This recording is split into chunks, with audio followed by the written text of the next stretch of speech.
മുർഷിദ് മുറബി അല്ല ഗുരു നെ കാണുക, അവരുടെ ഉപദേശ നിർദ്ദേശങ്ങൾ കിട്ടുക എന്നൊക്കെ ആണ് എല്ലാവരും മനസ്സിലാക്കി, നിങ്ങളും മനസ്സിലാക്കി. പക്ഷേ ഇതിൽപ്പെട്ട പരിഭവ പറഞ്ഞൊരു വാക്കുണ്ട്, വലിയ പല വിധമുണ്ട്, അവരിൽ ഹക്കീക്കികളുണ്ട്, അവർ അള്ളാഹു ആണെന്ന് വലികൾ ബിന്ദു, അവരാണ് അള്ളാഹ്. വലിയ പല വിധമുണ്ട്, ഷേഖന്മാരുണ്ട്, വലികളുണ്ട്, അല്ലേ, ഗുരുക്കന്മാരുണ്ട്, മുർഷിദുണ്ട്, പല പേരും പറയുന്നുണ്ട് നമ്മൾ.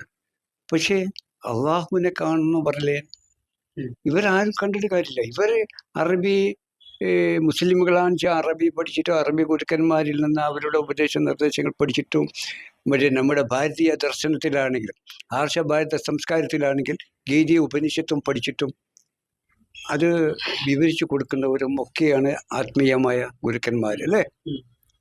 പക്ഷേ ഇവര് ഒക്കെ ആണെങ്കിലും തന്നെ ഇവരിൽ നിന്ന് ആ ഗ്രന്ഥം പരിഭാഷ നമ്മൾക്ക് അറിയാൻ കഴിയുള്ളൂ. ദൈവിക ഗ്രന്ഥത്തിലുള്ള പരിഭാഷകൾ നമ്മൾക്കറിയാൻ കഴിയുള്ളൂ. അത് ഒരു തലമാണ്. പിന്നെ നമ്മൾക്ക് അത് പോരാ. അതുകൊണ്ട് ദൈവത്തെ കാണാൻ കഴിയില്ല.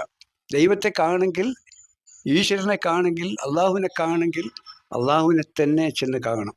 അല്ലാതെ എങ്ങനെ കാണും? മുർഷിദിനെ കണ്ടല്ല അള്ളാഹുവിനെ കാണാൻ കഴിയില്ല. മുർഷിദിനെ കാണാനും മുർഷിദ് അല്ലെങ്കിൽ മഠാധിപന്മാരെ കണ്ടാൽ ആ ഗ്രന്ഥങ്ങളിലൂടെ അവർ മനസ്സിലാക്കിയ കാര്യങ്ങളാണ് അവർ പഠിപ്പിച്ചു തരാം. ദൈവത്തെ കാണാൻ കഴിയില്ലല്ലോ. ഹക്കീക്കുകൾ എന്താണ് പറഞ്ഞത്? അവർ കൈപിടിച്ചവർ. അപ്പോഴേ ഇത് അല്ല, പരിധിഭാവ പറയണ്ടേ, വലിയ പല വിധമുണ്ട്, അതിൽ ഹക്കീക്കുകളുണ്ട്, അവർ അള്ളാഹു ആണെന്ന വലികൾ ബിന്ദു, അവരാണ് അള്ളാഹ്.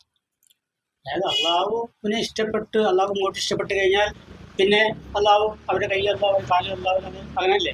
ഇഷ്ടപ്പെട്ട് കഴിഞ്ഞാൽ പിന്നെ അള്ളാഹുവിന്റെ കൈയായി, കാലായി, കണ്ണായി. അപ്പം ആര്? നമ്മൾ അള്ളാഹുവായി.